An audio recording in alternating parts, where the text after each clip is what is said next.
Bom dia a todos. Nós vamos dar início à nossa escola dominical de hoje, dia 5 de abril de 2020, quando vamos estudar a respeito do cálice que Cristo tomou e o cálice que nós tomamos. Então, mais uma vez, estamos nos alimentando da palavra do Senhor, cada um na sua casa. Espero que por pouco tempo e assim possamos retornar para ter uma aula de escola dominical, termos os cultos da noite, os estudos das quintas-feiras, os grupos familiares e todos os trabalhos normais da igreja. Por ora, cada um no seu lar, com a sua Bíblia, com o seu inário, e eu peço que façam isso. Após a nossa oração, eu peço que todos peguem suas Bíblias, seus inários, para que no momento do louvor e do estudo da palavra, todos possam acompanhar os textos que serão lidos no dia de hoje. Então vamos orar, pedindo para que Deus abençoe a nossa reunião de hoje, a nossa escola dominical. Agradecemos a Ti, ó Deus, pelo privilégio de virmos estudar a Tua palavra. Os Teus filhos em seus lares, nós aqui no templo. Rogamos, ó Pai bendito, que o mesmo Espírito Santo que ilumina aquele que fala, aquele que ensina, ilumine também aqueles que ouvem, para que todos nós, os que falam e os que ouvem, possam praticar a Tua palavra. Cuida, Senhor, de cada um dos nossos irmãos enfermos, que eles sejam fortalecidos pela Tua graça, em especial pelo nosso irmão Expedito, que fará uma cirurgia nesta próxima semana. Que o Senhor esteja cuidando da vida dele, do organismo dele, dos médicos que vão trabalhar. Dá também, Senhor, a Tua proteção àqueles que estão trabalhando em contato com o público, que eles estejam, Senhor, sendo isentos ou fiquem livres, Senhor, desta enfermidade ou do contágio. Rogamos também as Tuas bênçãos por todos aqueles que trabalham na área de segurança e na área de saúde, que também sintam, ó Deus, a Tua presença e saibam que o Senhor é o único Deus protetor, o único Deus em quem nós podemos e devemos confiar. Em nome de Jesus, amém. Tenham todos um ótimo momento de louvor e uma ótima escola dominical. Bom dia, irmãos. Que alegria poder estar mais um domingo para cultuar ao Senhor. Nós estamos reunidos aqui e quero convidar você para juntos adorarmos a Jesus, adorarmos o nosso Deus no dia do Senhor, nesse domingo, mesmo você na sua casa, que você possa abrir o seu coração, que juntos possamos adorar a Deus com a nossa vida, com a nossa alma, com a nossa alegria. Amém? Vamos louvar?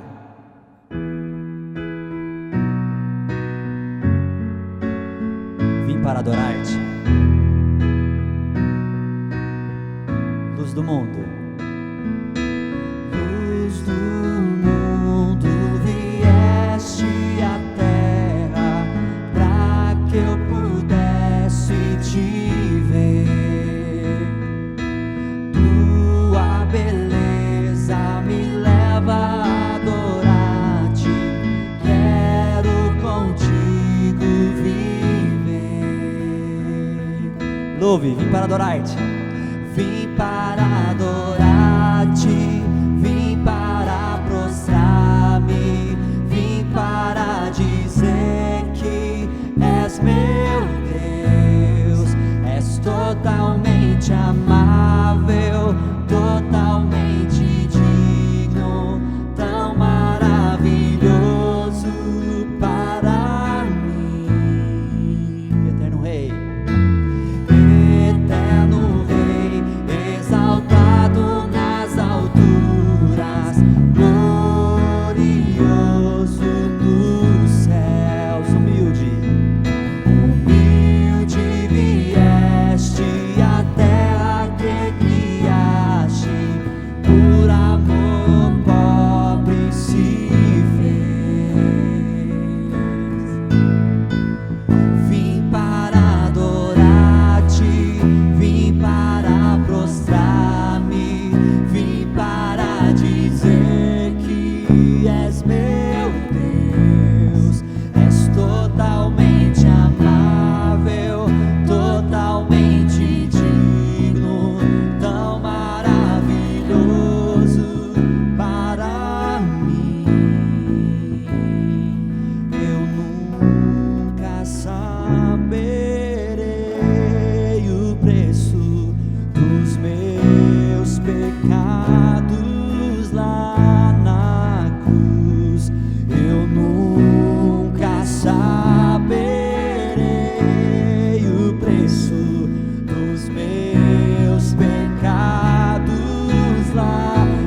saberei, eu nunca saberei o preço dos meus pecados lá na cruz. Eu nunca saberei o preço dos meus pecados lá na cruz. 6. Vim para adorar-te. Louve ao Senhor. Vim para dizer: Louve, irmãos. és totalmente amável, totalmente digno, tão maravilhoso para mim.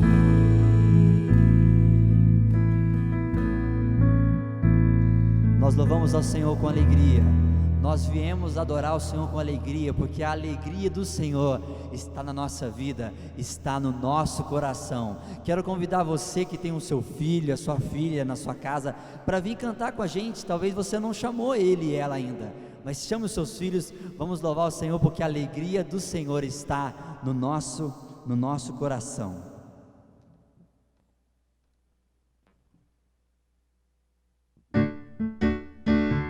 Você pode louvar o Senhor com as palmas na sua casa. Chame toda a sua família. A alegria está no coração de quem já conhece a Jesus. A verdadeira paz só tem aquele que já conhece a Jesus.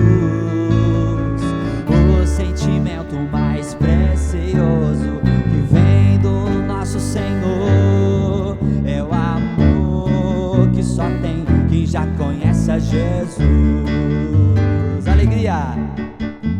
A alegria está no coração de quem já conhece a Jesus. A verdadeira paz só tem aquele que já conhece a Jesus. O sentimento mais precioso que vem do nosso Senhor é o amor que só tem quem já conhece a Jesus. Aleluia. Toda a família, vai. Posso pisar numa tropa e saltar as muralhas. Aleluia, aleluia.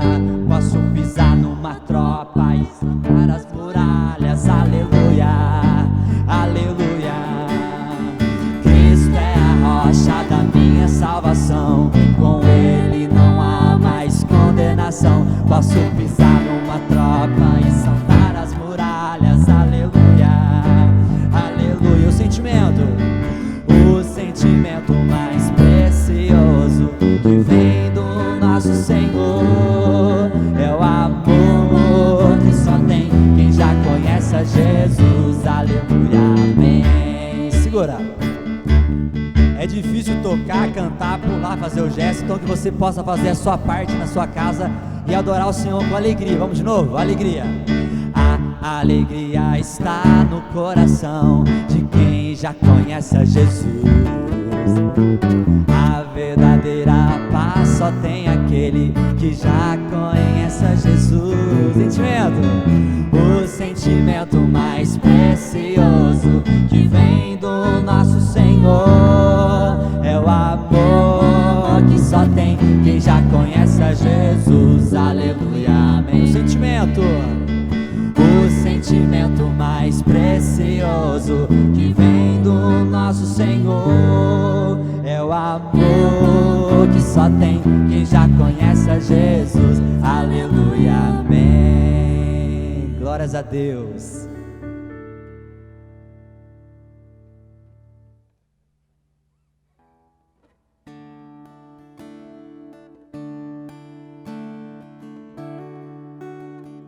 Quero louvar-te, sempre mais e mais quero louvar-te, sempre mais e mais buscar o teu querer, tua graça conhecer. Quero louvar-te.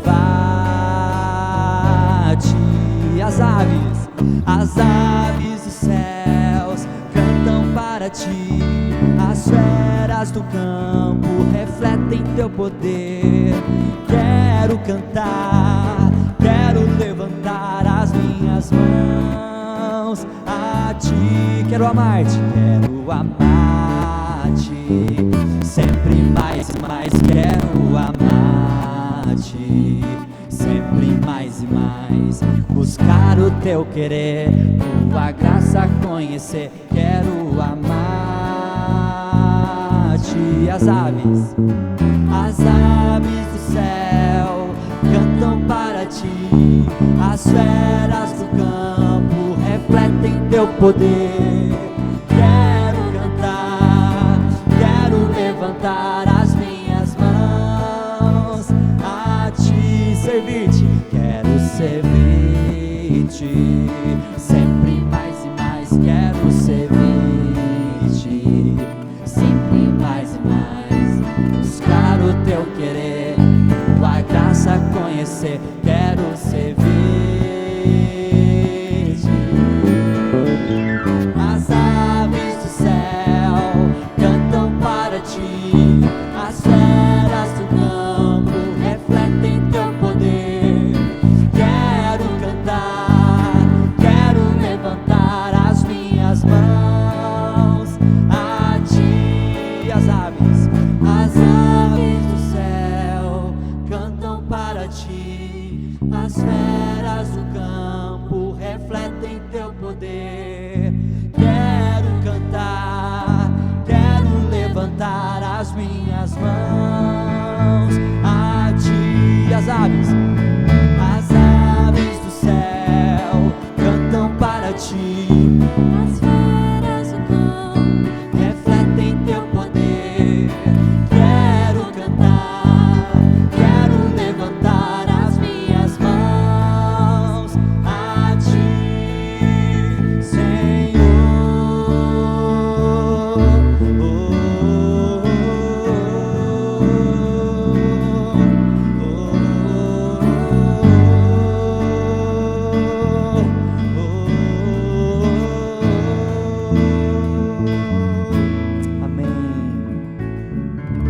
Vamos orar?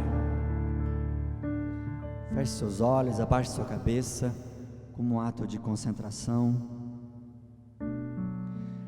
Obrigado, Deus, porque nós podemos te louvar, nós podemos tirar esse tempo na nossa casa, com a nossa família, para podermos louvá-lo. O Senhor que é digno de toda a honra, toda a glória e todo louvor. Deus, nós queremos ser impactados pelo Senhor, nós queremos ser abençoados por Ti, através desses cânticos que nós louvamos, e através da palavra que vai ser nos ensinada, vai ser pregada neste momento. Que o Senhor continue na casa, junto com a família, Senhor, cada família representada que está assistindo, Pai, que está cultuando ao Senhor juntamente conosco. Que o Senhor abençoa, que o Senhor cuide, que o Senhor restaura, que o Senhor, Pai, traga alegria para aqueles lares que estão tristes, que o Senhor traga renovo para aqueles que estão desanimados. Que seja o Senhor, Deus, abençoando a nossa família, sustentando, Pai, a nossa fé, as nossas forças nesse momento difícil, Pai. É o que nós te pedimos, Pai, e adoramos e agradecemos o Senhor em nome de Jesus. Amém. Amém. Irmãos, depois desses momentos de louvor, em que pudemos engrandecer ao nosso Criador, o nosso soberano Pai Celestial, pudemos engrandecer o Senhor Jesus, aquele que participou do momento mais doloroso da história em nosso lugar. Aquele que veio, desceu do trono para tomar o cálice da ira de Deus. Aquele que desceu do trono, mas não deixou de ser rei, não deixou de ser Deus, não deixou de ser poderoso, mas se privou de usar de sua divindade em muitos casos para nos dar a salvação eterna. Eu peço a todos que abram suas Bíblias no texto do Evangelho segundo João, Evangelho de João, capítulo 18, Evangelho de João, capítulo 18, onde leremos o versículo 11. João, capítulo 18, versículo 11. Diz assim: Mas Jesus disse a Pedro: Mete a espada na bainha, não beberei porventura o cálice que o Pai me deu? Não beberei porventura o cálice que o Pai me deu? Um outro texto é o texto do Salmo 116. Salmo 116. Salmo 116, versículo 13. O salmista, nesse salmo que diz: Que darei ao Senhor por todos os seus benefícios para comigo? Que posso devolver a Deus por tudo que Ele nos dá? Tudo aquilo que Ele derramou sobre mim através de suas bênçãos. No Salmo 116, o salmista no versículo 12 faz esta pergunta: que darei? E imediatamente, inspirado pelo Espírito Santo, ele responde no versículo 13: Tomarei o cálice da salvação e invocarei o nome do Senhor. O cálice. Hoje eu quero falar com os irmãos a respeito do cálice amargo do Senhor Jesus. O cálice totalmente ruim que Jesus teve que tomar e que reclama muitas vezes na hora da oração, aliás 3 vezes: passa de mim esse cálice, mas não seja como eu quero, mas como tu queres. Nós encontramos nesse texto Jesus sabendo que mesmo sendo amargo, ele deveria tomar esse cálice por nós. E 3 perguntas eu quero fazer nesta manhã. A primeira delas é: qual o conteúdo deste cálice amargo que Jesus tomou? Ele era constituído do quê? O que existia dentro desse cálice, que Jesus ora 3 vezes: passa de mim esse cálice, mas no momento em que Pedro toma a sua espada e corta a orelha de Malco, o servo do sacerdote, Jesus fala: não beberei porventura o cálice que o Pai me deu? O Pai entregou a Cristo o cálice amargo. O que tem nesse cálice? Evangelho escrito por Mateus. Evangelho escrito por Mateus, capítulo 26. Evangelho escrito por Mateus 26, versículo 39. 26, 39. É exatamente quando o Senhor Jesus fala, pede a Deus que passe, tire dele esse cálice. Mateus 26, versículo 39 diz assim: adiantando-se um pouco, prostrou-se sobre o seu rosto, orando e dizendo: meu Pai, se possível, passa de mim este cálice, todavia não seja como eu quero, e sim como tu queres. Nesse momento em que Jesus se mostra totalmente submisso a Deus, o cálice mais amargo de toda a história é entregue para ele. Mas o que tinha dentro do cálice mesmo? Jeremias, capítulo 25. Profeta Jeremias, capítulo 25. Versículos 15 e 16. Jeremias 25, 15 e 16.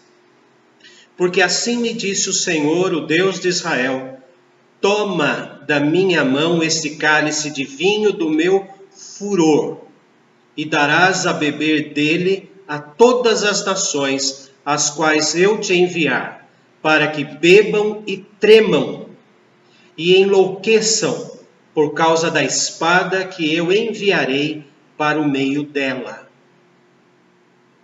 Para que todos bebam o cálice do meu furor, para que todos recebam o cálice da minha ira e se enlouqueçam, porque eu vou mandar a espada. Eu vou mandar a espada para o meio dela, para acabar com essas nações.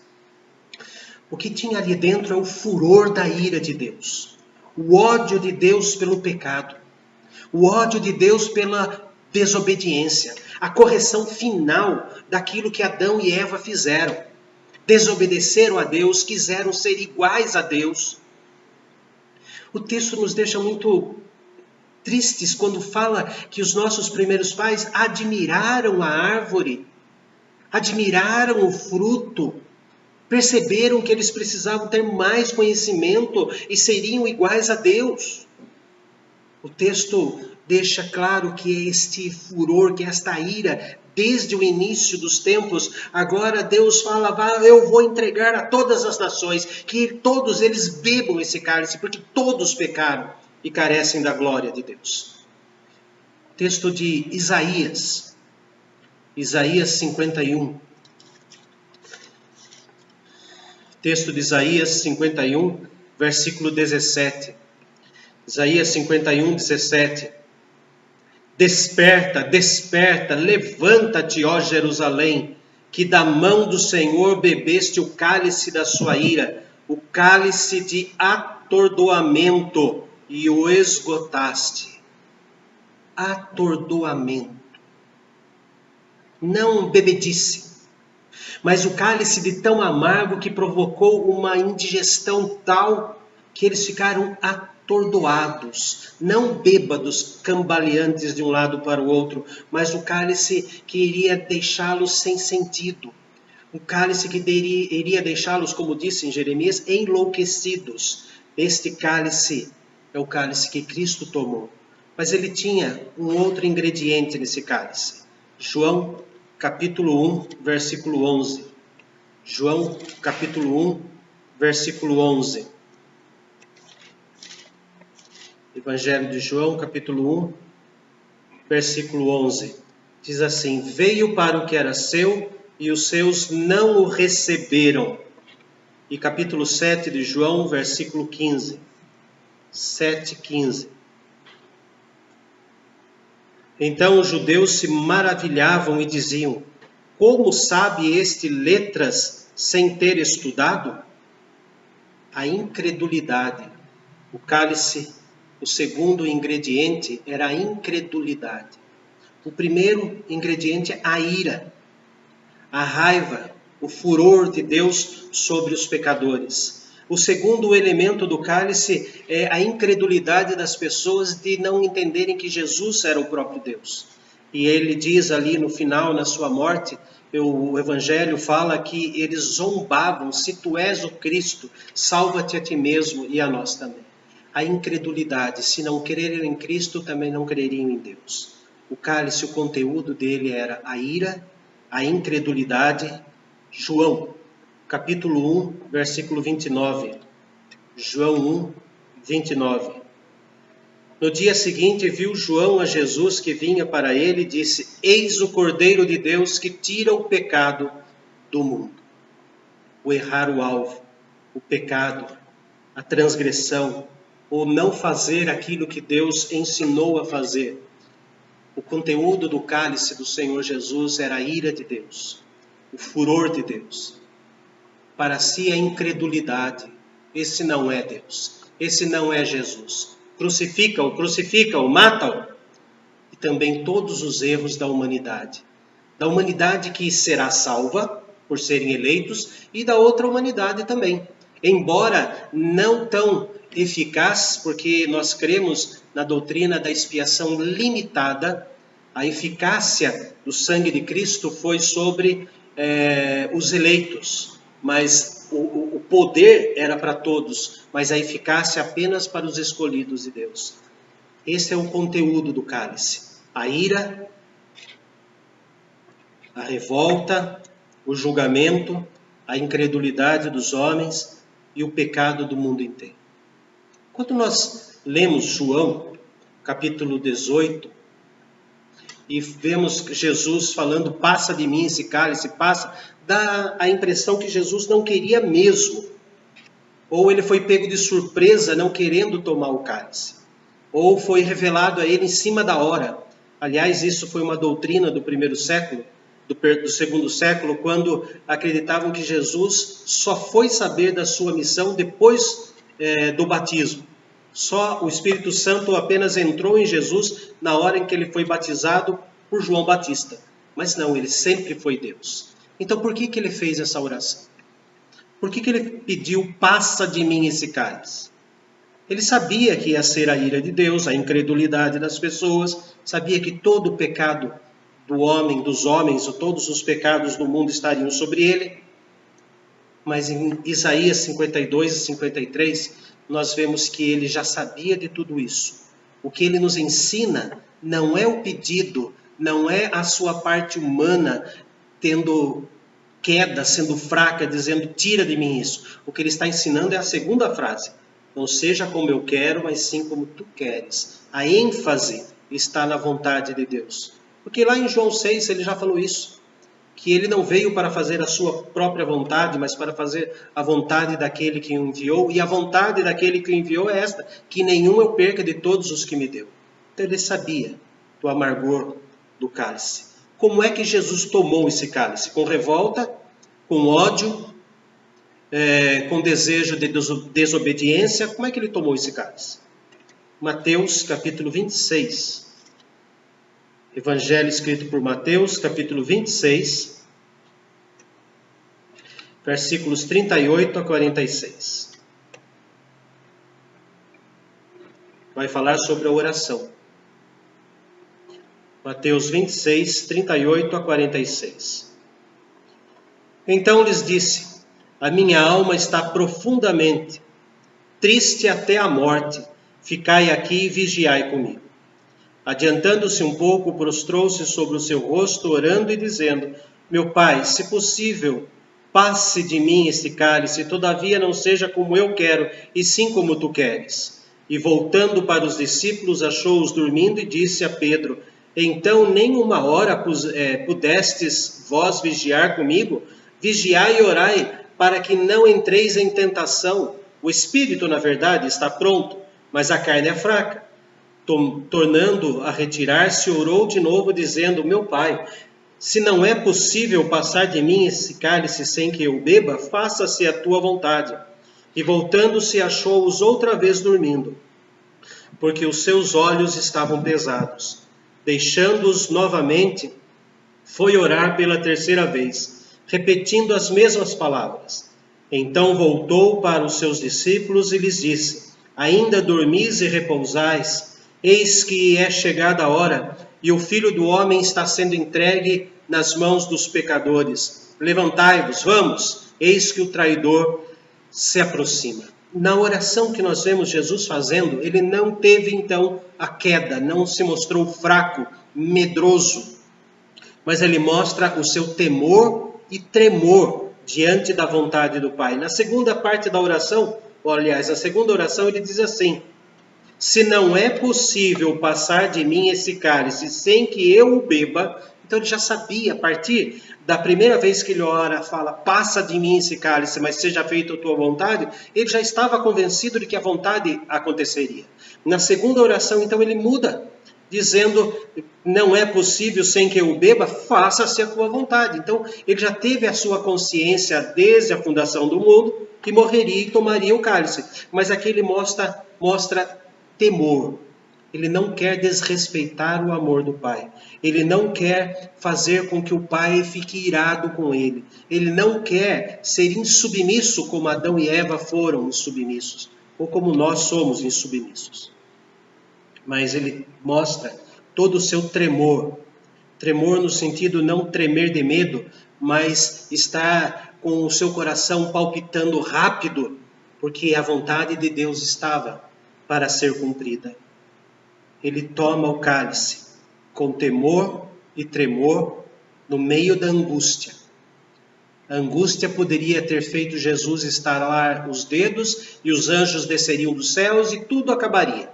Mas não, mesmo na hora da angústia, ele nos ensina a temer, a respeitar, não ter medo de Deus, mas a respeitar a vontade do Senhor, que essa angústia logo passará.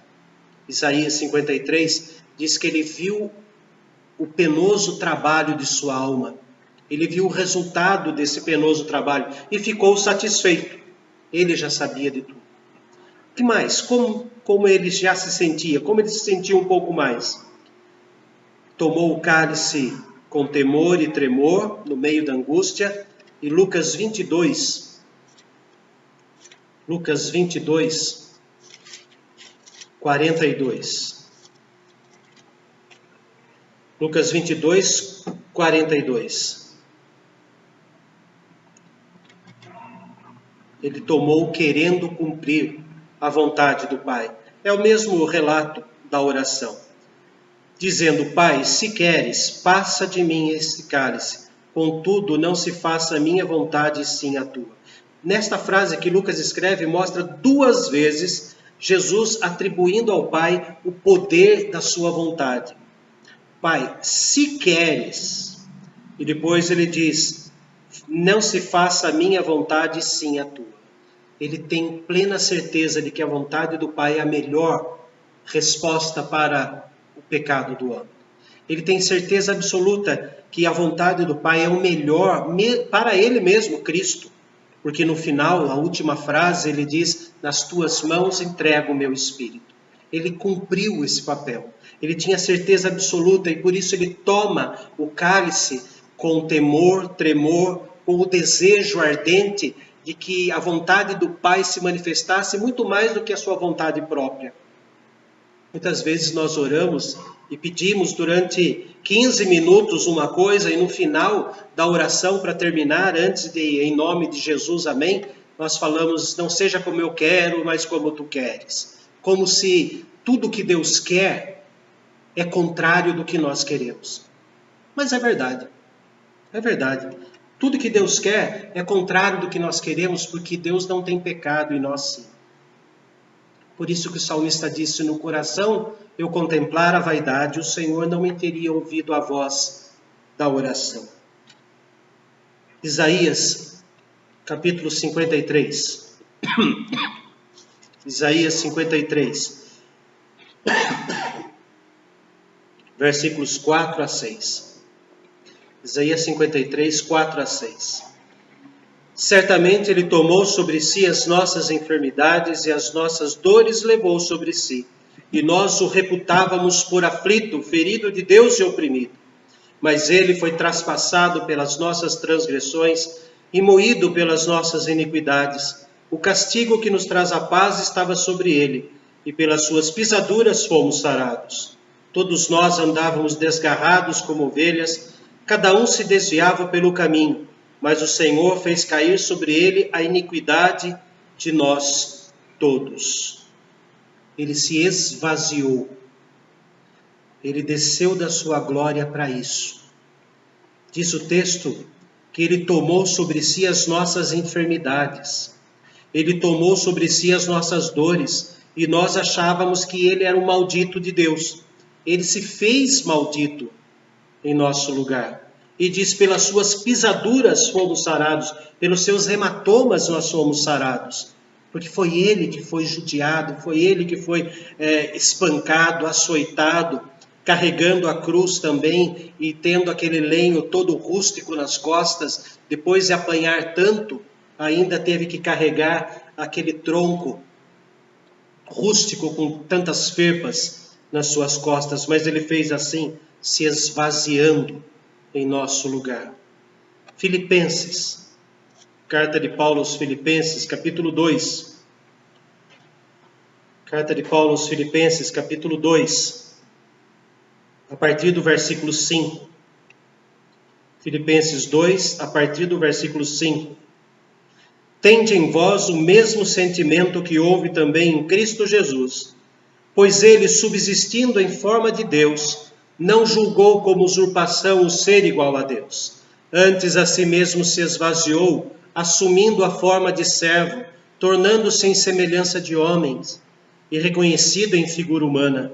A si mesmo se humilhou, tornando-se obediente até a morte, e morte de cruz. Pelo que também Deus o exaltou sobremaneira, e lhe deu o nome que está acima de todo nome, para que ao nome de Jesus se dobre todo o joelho nos céus, na terra e debaixo da terra, e toda língua confesse que Jesus Cristo é Deus, ou melhor, é Senhor, para a glória de Deus Pai. Tende em vós o mesmo sentimento que houve em Cristo Jesus, pois subsistindo, a palavra no texto original quer dizer ser por fora o que se é por dentro. Nós sabemos que o próprio Jesus disse que Deus é Espírito. E a palavra Espírito é pneuma, e pneuma quer dizer ar. Deus é invisível. E Jesus, então, sendo invisível, sendo o próprio Deus, não julgou como usurpação o continuar desse jeito. Então, o que ele fez? Diz o texto, a si mesmo se esvaziou. A melhor tradução não é esvaziar, mas a si mesmo se privou. A palavra não quer dizer esvaziar, jogar tudo que se tem dentro. O exemplo mais prático que sempre dou é o exemplo de um balde com água e roupa ali dentro, e nós temos que transformar num banquinho.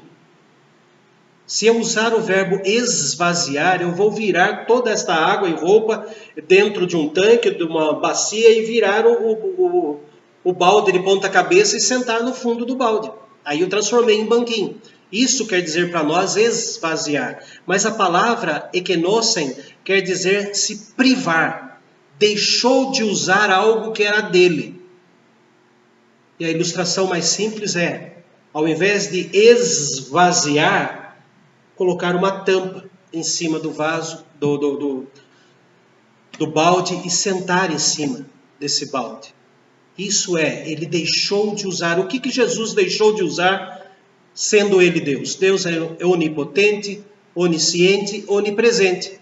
Pelo versículo 7 nós vemos que ele deixou de usar, ele se esvaziou, ele autoanulou, ele se privou de usar da sua onipresença. Porque o próprio versículo 7 de Filipenses 2 diz assim, antes a si mesmo, vamos colocar o privar no lugar do esvaziar, antes a si mesmo se privou. Privou do quê? De ser igual a Deus, de subsistir em forma de Deus, ser por fora o que ser por dentro. E aqui diz, assumindo a forma de servo. Se ele teve que assumir, é porque ele não tinha a forma. Porque ele não tinha carne e osso. O próprio Deus é assim. Deus é espírito. Diz o texto, então, que ele assumiu a forma de servo. Sendo Deus, ele teve que ser servo dele mesmo. Mas continua o texto do versículo 7 dizendo assim, tornando-se em semelhança de homens. Porque ele não tinha semelhança de homem. Ele não era parecido com homem. Deus é espírito.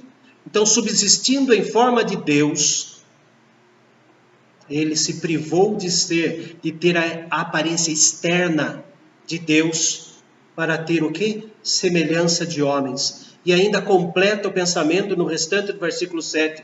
E reconhecido em figura humana. Ele foi reconhecido em figura humana. Romanos capítulo 1. Romanos capítulo 1, versículo 4. Romanos capítulo 1, versículo 4. E foi designado Filho de Deus com poder, segundo o Espírito de Santidade, pela ressurreição dos mortos, a saber, Jesus Cristo, nosso Senhor. O versículo 3. Com respeito a seu Filho, o qual, segundo a carne, de acordo com a carne, o aspecto genético, veio da descendência de Davi. E designado para nós tem um sentido diferente. Designado é pegar alguém que está neste lado e eu vou designar que ele faça um serviço do outro lado. Ou seja, essa pessoa recebeu uma ordem para sair daqui e ir para lá. Ou então, na Bíblia mais antiga, a Bíblia corrigida, fala demonstrado. A tradução é um pouco mais perto do original. O original significa horizontalizado. A palavra é horizontes, que quer dizer que ele foi colocado dentro do horizonte da vista humana, da capacidade humana de ver, do homem poder saber que ele está lá, que ele é Deus, poder ser concreto, puderam colocar a mão nele, puderam ver o sangue dele. Hebreus capítulo 2. Hebreus capítulo 2, a partir do versículo 14. Hebreus 2, a partir do versículo 14. Visto, pois, que os filhos têm participação comum de carne e sangue, destes, carne e sangue, também ele igualmente participou, para que por sua morte... Como é que iam matar se ele não tinha corpo?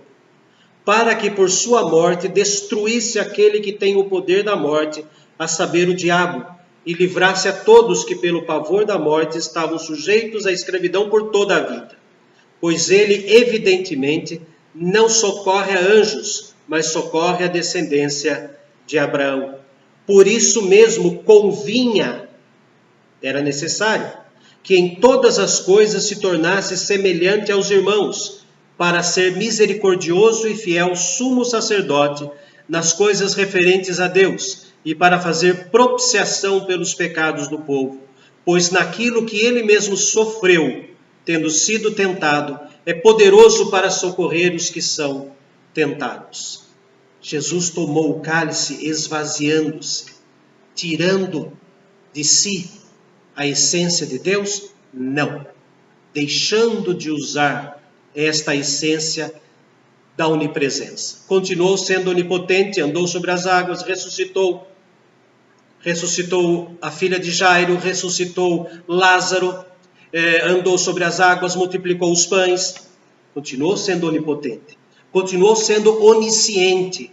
Quando aquela mulher toca no vestido, toca na borda da roupa de Jesus, ele diz: alguém me tocou.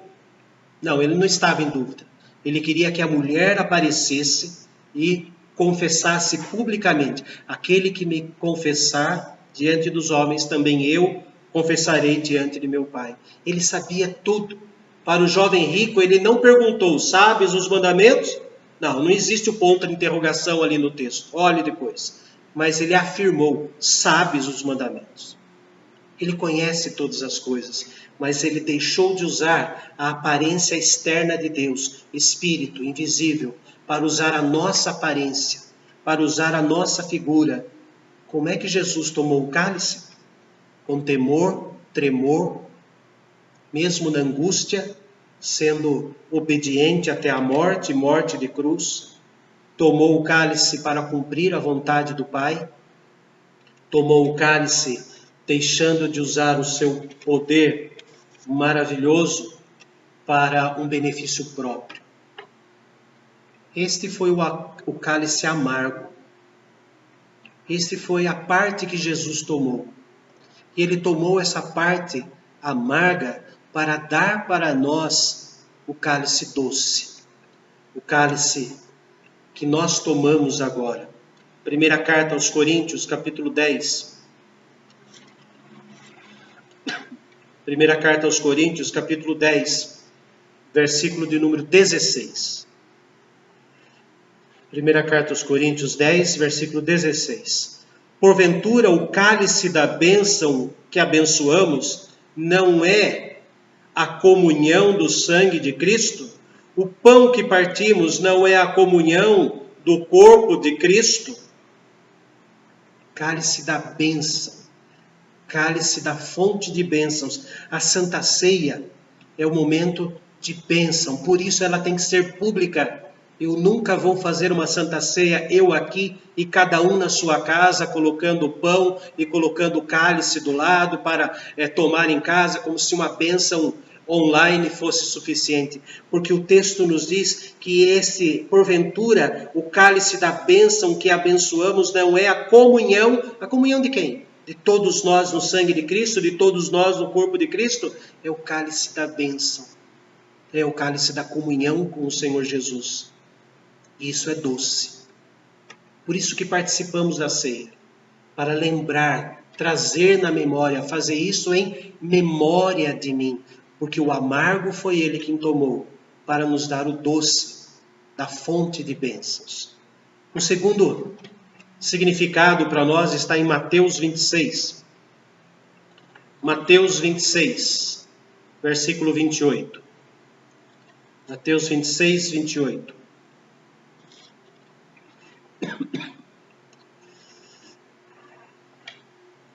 Mateus 26, 28. Porque isto é o meu sangue, o sangue da nova aliança, derramado em favor de muitos para a remissão de pecados. Derramado, diz o texto, em favor de muitos, não de todos. Em favor de muitos, para a remissão de pecados. Não é na hora da Santa Ceia que Ele tira, redime, arranca os nossos pecados. Foi na cruz. Foi no cálice amargo. E aqui nós tomamos para trazer na memória derramado em favor de muitos para a remissão dos pecados. Nós estamos entre esses muitos. Então o cálice para nós é doce. O cálice para nós é cálice de bênção.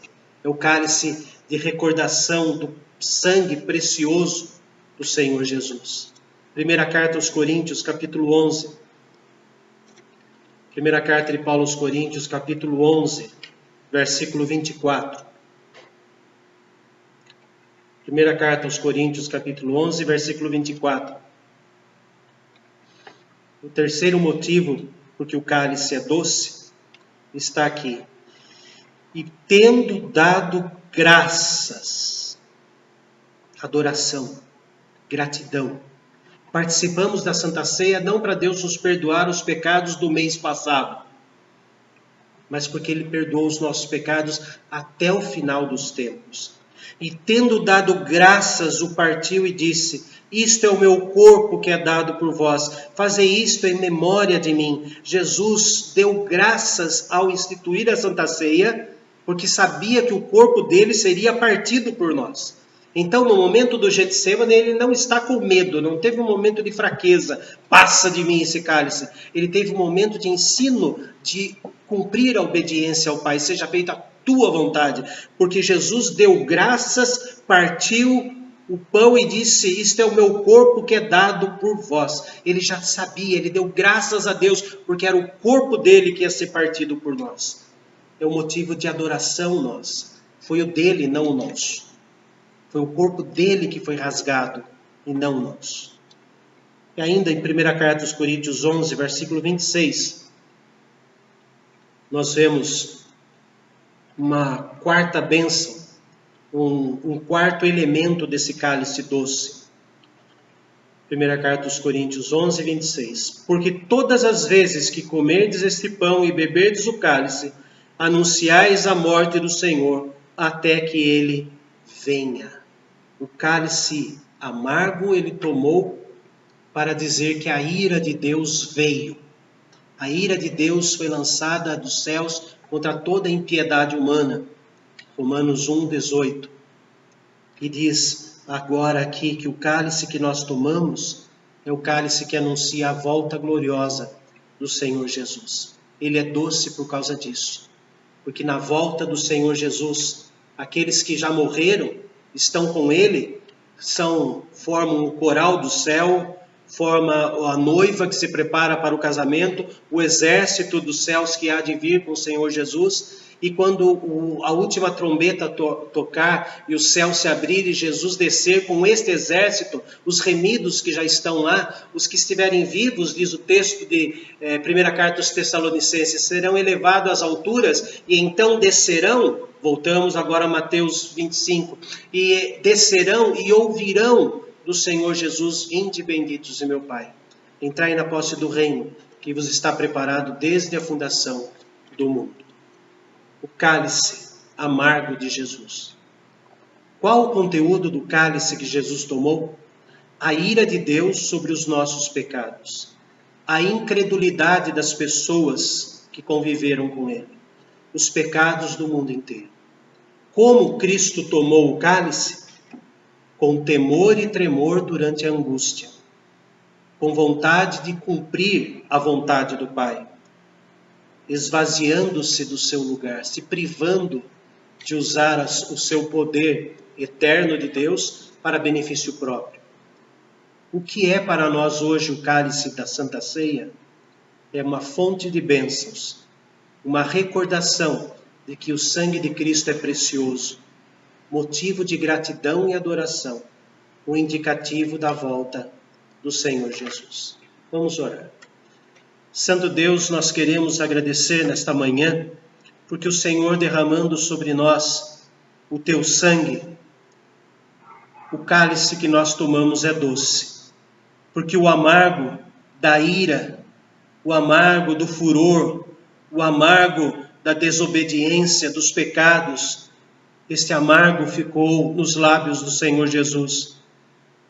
Não foi o fel que os soldados colocaram quando Jesus disse: tenho sede, mas foram os nossos pecados que amargaram os lábios do Senhor Jesus que mesmo na cruz teve 7 palavras, 7 frases benditas, 7 frases doces para nós, mesmo com aquele cálice amargo descendo sobre o seu corpo, retirando o seu sangue e a sua vida.